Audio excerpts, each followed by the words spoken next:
जय हिंद बच्चों, कैसे हो भाई सब। जैसा कि आप सबको पता है कि अब हम क्या कर रहे हैं, क्लास 9 का फ्रेंच रिवॉल्यूशन चैप्टर 1, ठीक है। उसके 2 पार्ट पहले डाल चुका हूं, उनको जाके देख लेना। ये तीसरा पार्ट है। उन 2 पार्ट में बहुत अच्छे से बताया कि फ्रेंच में फ्रांस की बातें हो रही है और रिवॉल्यूशन का मतलब क्या होता है, क्यों वहाँ पे रिवॉल्यूशन हुई थी, उसके बाद क्या क्या घटनाक्रम हुए, वहाँ पे लोग कैसे परेशान थे, कैसे वहाँ पे फिर कॉन्स्टिट्यूशन मोनार्क बना, फिर कॉन्स्टिट्यूशन मोनार्क से रिपब्लिक बना।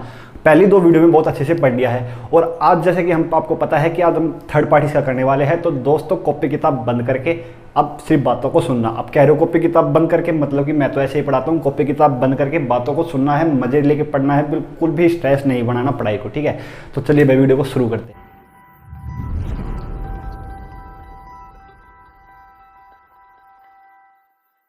हाँ तो भाई आज हम क्या पढ़ने वाले हैं, आज हम पढ़ने वाले हैं स्लेवरी। देखो कॉन्स्टिट्यूशनल मोनार्क के बाद रिपब्लिक बन चुका था। रिपब्लिक में फिर हमने औरतों का रोल जो था वो पढ़ चुके थे। उसके बाद औरतों को वोटिंग राइट कैसे कैसे मिला, कैसे कैसे उन्होंने अपने ऑर्गेनाइजेशंस बना के लड़ाई की फ्रांस की गवर्नमेंट के खिलाफ, तो वो हमने पढ़ लिया बहुत अच्छे से। आज हम पढ़ेंगे स्लेवरी।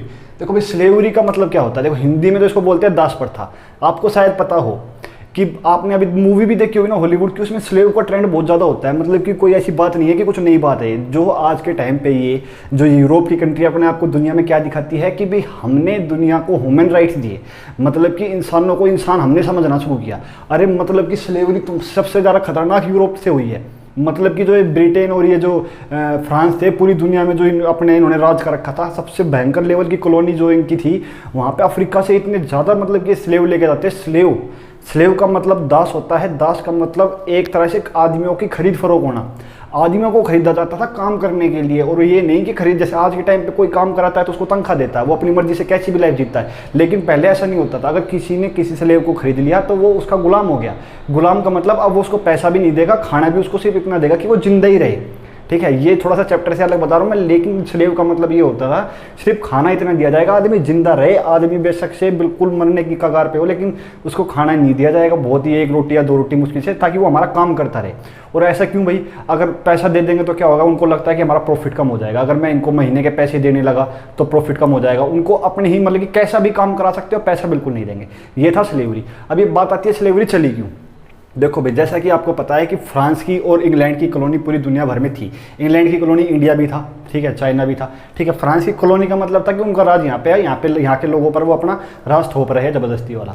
तो ऐसे ही फ्रांस की कॉलोनी थी, कैरेबियन सी पे थी, ठीक है, और कई जगह पे थी। जो नॉर्थ अमेरिका की तरफ जो छोटे छोटे आइलैंड है, उन पे सब पे क्या थे, इनके अपना बढ़िया वहाँ से टबाको मिलता था, इनको शुगर मिलता था वहाँ से, बहुत मज़ेदार लेवल की इनकी वहाँ से इनकम थी, बहुत ज़्यादा बढ़िया प्रोडक्शन था वहाँ पे। अभी देखो प्रोडक्शन कहीं पे होगा, इनकी कॉलोनी थी कहाँ पे, नॉर्थ अमेरिका। ये फ्रांस यूरोप में आता है, ठीक है। नॉर्थ अमेरिका जहाँ पे अमेरिका, मैक्सिको और ये कनाडा आता है, ठीक है। तो वहाँ पर, और वहाँ पे फिर बहुत सारे छोटे छोटे आइलैंड हैं, तो उन्हीं आइलैंडों पे बहुत अच्छा इनका प्रोडक्शन होता है, ठीक है। उनको टी, टबाकू, मतलब क्या जो वो होते हैं ना, क्या शुगर, बहुत भयंकर लेवल का प्रोडक्शन होता है। इनको आता मज़ा, वहाँ से बढ़िया कमाते हैं, बढ़िया 1 नंबर का मज़ा आता है वहाँ पे। लेकिन बात ये है कि काम करने के लिए तो आदमी चाहिए भाई जहाँ पे प्रोडक्शन करना है, और काम करने वाला कौन होगा। अब यूरोप का जो इनके खुद का आदमी है वो तो वहाँ पे काम करने जाने से मना कर देगा, भाई हम इतनी दूर काम करने नहीं जाएंगे, क्योंकि इनका लोग, इनके आदमी जो है वो थोड़े समझदार लेवल के हैं, वो थोड़े पढ़े लिखे हैं। वो अब वहाँ पे जैसे कि हमने पढ़ा कि वहाँ पे लिबर्टी, इक्वालिटी, फर्टिलिटी आ चुकी है। वहाँ के लोग ऐसी जगह पे काम करने को खुश नहीं होंगे। पहले से भी ऐसा था कि लोग बाग अपने खेतों में काम कर लेंगे, लेकिन ऐसे दूर जगह काम नहीं करेंगे। तो इनको काम करने के लिए अब क्या चाहिए, अब इनको काम करने के लिए चाहिए स्लेव, यानी कि स्लेव भी ना बोले तो इनको काम करने का कर्मचारी चाहिए। लेकिन उसको अगर पैसा ज़्यादा देंगे तो इनका खुद का लॉस हो जाएगा, तो पैसे कम भी देना, यानी कि एक तरह से गुलाम चाहिए इनको।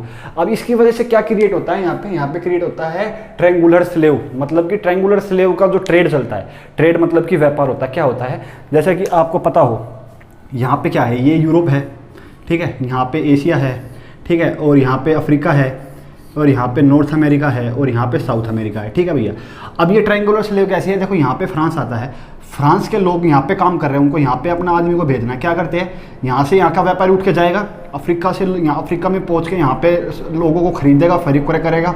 यहाँ पे मतलब कि स्लेव बनाए जाएंगे, यहाँ पे कोई ना कोई उनका जानकार बैठता होगा जो यहाँ से इनको स्लेव खरीद के, मतलब स्लेव देगा ये, उसके बदले उसको पैसा देके स्लेव को यहाँ से ज़बरदस्ती ठुसेगा, नाव में ठुसेगा, 2-3 महीने में यहाँ ले जाके पहुँचाएगा।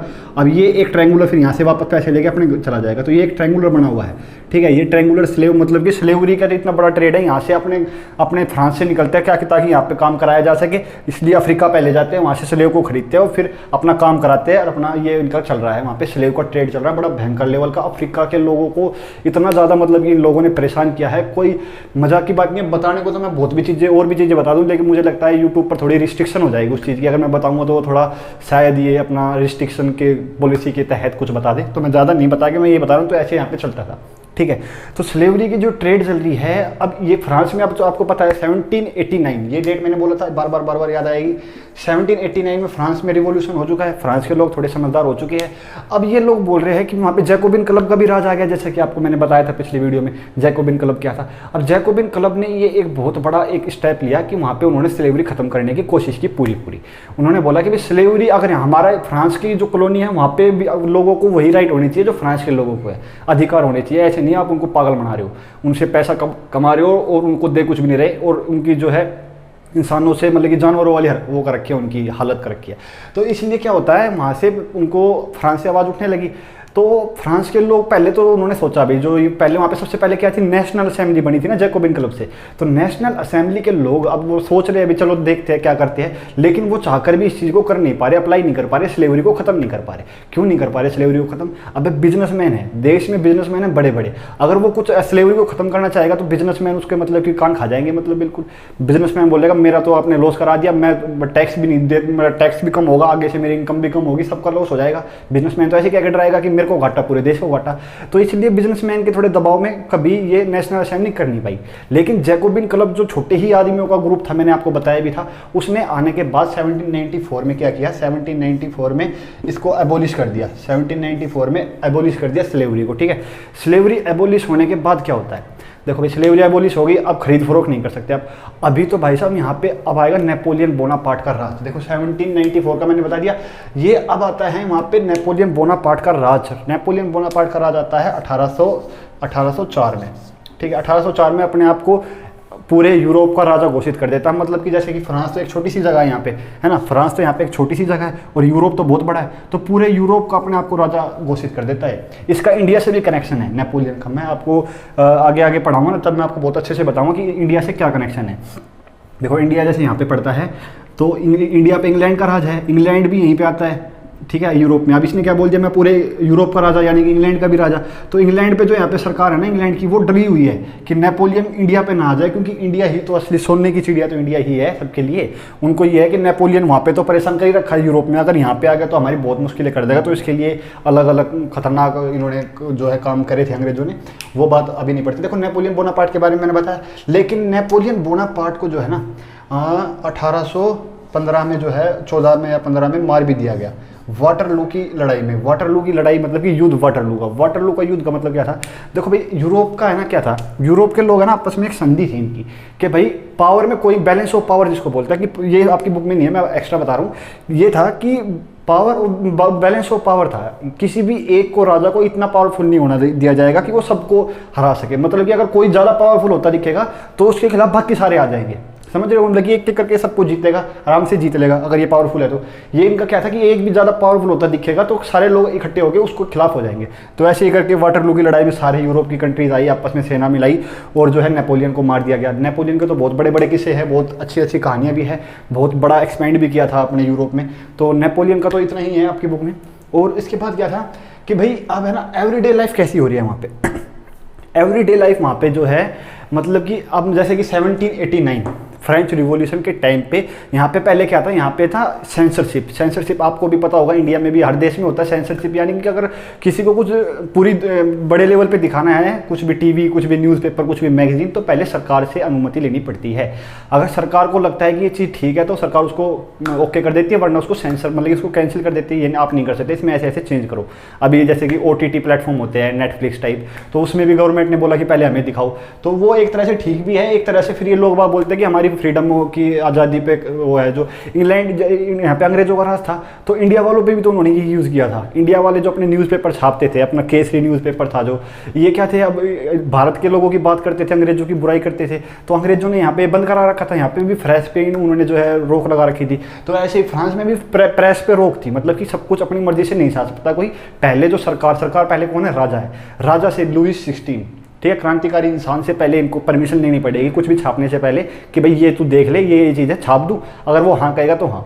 लेकिन 1789 के बाद वो जो है प्रेस पे जो सेंसरशिप थी वो हट गई। अब प्रेस जो है अपनी मर्जी से कुछ भी छाप सकती है, कुछ भी कर सकती है। तो एवरीडे लाइफ में फिर ऐसे ऐसे बहुत से सीन दिखेंगे आपको, लोग बाग अपना मतलब कि एक इंजॉयबल लाइफ होगी और लोग बाग थोड़े अवेयर हो जाएंगे। सरकार कुछ गलत करेगी तो पूरे एकदम फ्रांस में पता चल जाएगा। ऐसे नहीं है कि जैसे आज के ज़माने में भी है, कहीं पे कुछ भी तू मैं कहीं पे होती है तो पूरे इंडिया में एकदम सोशल मीडिया पे फैल जाता है पूरी तेज़ी से। तो ऐसे ही फिर वहाँ पे भी होने लगा कि प्रेस को फ्रीडम मिल गई, अब ये जो है किसी को अपनी मनमानी नहीं करने देंगे। तो ये एवरीडे लाइफ का था। लेकिन 1848 में देखो मैंने क्या बताया था, 1794 में क्या था, पहले सबसे पहले जो जैकोबिन क्लब था उसने सबसे पहले क्या किया था, यहाँ पे अबोलिश किया था, मतलब इसी स्लेवरी को खत्म कर दिया 1794 में। सबसे पहले चलता तो बहुत पहले से आ रहा, हजारों लाखों सालों से, लाखों नहीं हजारों सालों से चलता आ रहा था।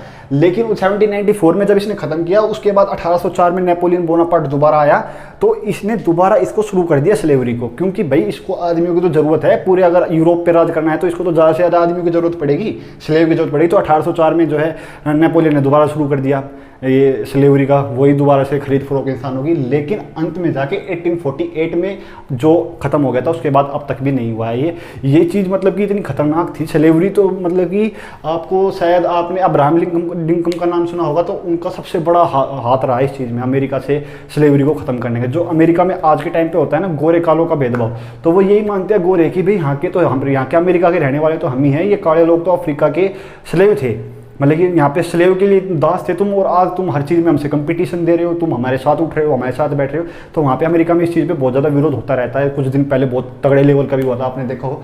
तो ये स्लेवरी का जो पूरा आज का ये चैप्टर था, तो भाई ये चैप्टर आपका खत्म हो गया। आपको चैप्टर कैसा लगा कमेंट सेक्शन में जरूर बता दें। ज़्यादा से ज़्यादा वीडियो को शेयर करें और सब्सक्राइब करें, और अगले चैप्टर में मैं आपको कुछ नए तरीके से आपको वीडियो दिखाने की कोशिश करूँगा, तो अगले वीडियो को भी जरूर देखना। तब तक के लिए वीडियो को शेयर करें। जय हिंद।